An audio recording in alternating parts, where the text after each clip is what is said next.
Hello बच्चों, आज का सवाल है कुछ इस तरह से कि यहाँ पे लिखा गया है और उसको अच्छी तरह से पढ़ना और समझना है। इसमें कहीं भी दिक्कत नहीं होगा। देखिए, एक नंबर में प्रश्न लिखा गया है, बहुत अच्छा से लिखा गया है कि प्रकाश के परावर्तन के नियम है।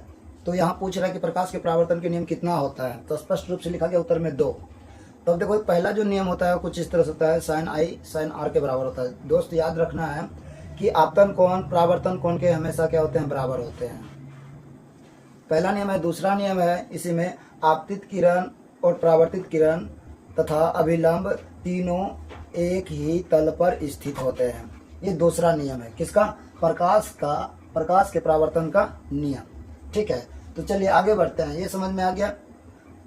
प्रकाश के अपवर्तन के कितने नियम होते हैं, प्रकाश के अपवर्तन पूछे या परावर्तन पूछे, 2 नियम होते हैं। कितना नियम होते हैं, 2, याद रखना है ये। और कई बार जो कि पूछा गया है और इस बार भी पूछा जा सकता है। दाढ़ी बनाने के लिए किस दर्पण का उपयोग किया जाता है। सबसे बढ़िया देख लो बाबू लोग, दाढ़ी बनाने के लिए जो है ना, दाढ़ी के जगह पे कभी कभी जो आ जाएगा हजामत के रूप में। क्या आएगा, हजामत के रूप में।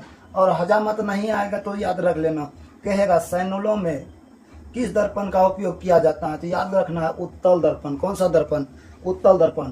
तो समझ में आ रहा है ना, क्या क्या कोई चीज पूछ सकता है, दाढ़ी बनाने में, या तो हजामत के रूप में, या तो इसी जगह पे बोल देगा सैनुल में किस दर्पण का उपयोग किया जाता है और क्यों किया जाता है। अगर ऐसा पूछ लिया जाए तो इसमें बहुत प्यारा सा आंसर है कि हजामत या दाढ़ी बनाने में उत्तल दर्पण का उपयोग इसलिए करते हैं क्योंकि उत्तल दर्पण में प्रतिबिंब सीधा और बड़ा प्रतीत होता है, दिखाई देता है, जिसके कारण से उत्तल दर्पण का उपयोग किया जाता है। ठीक है, आगे बढ़ते हैं। गोले दर्पण की फोकस दूरी और उसकी वक्रता त्रिज्या क्या संबंध है। कह रहा है गोले दर्पण की फोकस दूरी और वक्रता त्रिज्या में क्या संबंध है। तो बाबू लोग याद रखेंगे, हमेशा फार्मूला को याद रखिए, F बराबर R/2। क्या रखना है, F बराबर R/2। यहाँ लिखा हुआ है ना F R/2। तो किसके अपेक्षा, फोकस दूरी के अपेक्षा कह रहा है वक्रता त्रिज्या में क्या संबंध है। फोकस दूरी और वक्रता त्रिज्या याद रखेंगे। ठीक है, तो इसको पूरा सूत्र जो पूछा जाएगा, कभी कभी पूछेगा कि गोले दर्पण का सूत्र क्या होता है, याद रहेगा ना। क्या पूछेगा, गोले दर्पण का सूत्र क्या होता है, तब याद रखना है कि F बराबर में R/2 होता है। हमारे बातों को ध्यान पूर्वक सुनिए और वीडियो को स्किप ना कीजिए। वीडियो को स्किप कीजिएगा तो वहाँ फिर समझने में दिक्कतें हो जाएंगी। तो चलिए अगला क्वेश्चन क्या है, उस पर चर्चा करते हैं हम। किस दर्पण का उपयोग वाहनों के साइड मिरर के रूप में किया जाता है। सभी बच्चों को दिखाई दे रहा होगा, मुझे आशा है। और जो कि यहाँ है उत्तर में है उत्तल दर्पण। क्या है, उत्तल दर्पण। देख लो बाबू लोग, साइड यानी कि चाहे कार हो, बस हो, मोटरसाइकिल हो, स्कूटरी हो, ये सब जो वाहन है, जो गाड़ी है, ये जो है कि इसमें साइड में जो साइड के रूप में यानी कि बगल में हैंडल पे जो लगा रहता है दर्पण, वो पीछे देखने के लिए, वह दर्पण कैसा होता है, तो उत्तल दर्पण होता है। कैसा होता है, उत्तल दर्पण। याद रहेंगे ना। चलिए देखिए क्या कह रहा अगला, विद्युत धारा का एसआई मात्रक क्या होता है। सभी बच्चे को पता होगा। ओ सॉरी, मिस्टेक है, एक प्रश्न जो है कि चेंज हो गया है। 1 मिनट, फिर देखो वही प्रश्न आया, मिस्टेक था। चलिए यहाँ तक पढ़ लेते, 5 नंबर तक। ठीक है, तो 6ठा नंबर प्रश्न है, काल्पनिक आभासी। काल्पनिक या आभासी, देख लो दोस्त, कभी काल्पनिक पूछता है, कभी आभासी पूछता है, तो घबराना नहीं है। काल्पनिक का ही अर्थ होता है आभासी। ठीक है, तो प्रतिबिंब हमेशा कैसा होता है, काल्पनिक और आभासी जो प्रतिबिंब होता है वो हमेशा क्या होता है, सीधा होता है। क्या होता है, सीधा। आगे चलते हैं। लेंस की क्षमता का एसआई मात्रक क्या होता है, डायोप्टर। लेंस की जो क्षमता का एसआई मात्रक होगा क्या होगा, डायोप्टर। या तो लेंस की क्षमता का एसआई मात्रक, कभी कभी बोल देगा इसी में लेंस की क्षमता का एसआई मात्रक क्या है, यहाँ भी वही लिखा गया है। ठीक है, चलिए आगे बढ़ते हैं।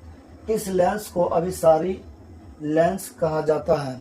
दोस्त, कहने का अर्थ है किस लेंस को अभिसारी लेंस कहा जाता है, तो उत्तल लेंस। देखो, अभिसारी लेंस इसलिए कहा जाता है क्योंकि अलग अलग बिंदु स्रोत, प्रकाश स्रोत से आने वाले प्रकाश की किरण को उत्तल लेंस जो है ना एक जगह क्या करता है, स्थित करता है।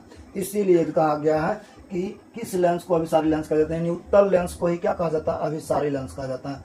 कभी कभी क्वेश्चन में परिवर्तन होता है तो कुछ इस तरह से होता है, उत्तल लेंस को और किस लेंस के नाम से जाने जाते हैं, उत्तल लेंस को और किस नाम से जाने जाते हैं, तो आप बोल देंगे अभिसारी लेंस। क्या बोलेंगे बाबू लोग? अभिसारी लेंस। याद रहेगा ना? याद नहीं रहेगा तो नोटबुक यानी कॉपी में लिख लो, ठीक है। मानव नेत्र के किस भाग पर प्रतिबिंब बनता है? देख लो दोस्त, यानी कहने का अर्थ है मानव नेत्र के किस भाग पर प्रतिबिंब बनता है, तो स्पष्ट रूप से कहा गया रेटिना या दृष्टिपटल। जब प्रतिबिंब स्पष्ट रूप से मानव के रेटिना पर बनेगा, मानव के आंख के रेटिना पर जब बनेगा, तब वस्तु क्या होगा? स्पष्ट रूप से देख पाएगा। अगर इसी में प्रतिबिंब बनने में थोड़ा भी मिस्टेक करेगा तो वस्तु धुंधली दिखाई देने लगेगा, ठीक है। तो ये रहा हमारा विशेष बात है। और अगला है सामान्य नेत्र के लिए स्पष्ट दृष्टि की न्यूनतम दूरी कितनी है? कहने का अर्थ है कि नज़दीक यानी कम से कम कितने दूर की वस्तु को देख सकते हैं। तो बाबू लोग याद रखेंगे 25 cm। कितना cm? 25 cm की वस्तु को क्या कर सकते हैं? देख सकते हैं। यही बात जो है कि, और मैं इसी पे एक सवाल पूछता हूँ कि सामान्य नेत्र के लिए स्पष्ट दृष्टि की अधिकतम दूरी कितनी होगी? यहाँ दिया गया नहीं है। आप इस सवाल का जवाब कमेंट में ज़रूर लिखेंगे। अगर आपको यह क्लास अच्छा लगा तो अपने दोस्तों को शेयर करें और लाइक करके इस क्वेश्चन का 11वां नंबर जो हम क्वेश्चन बोले हैं, आप उसका आंसर जरूर दें। धन्यवाद। फिर मिलते हैं नेक्स्ट वीडियो में।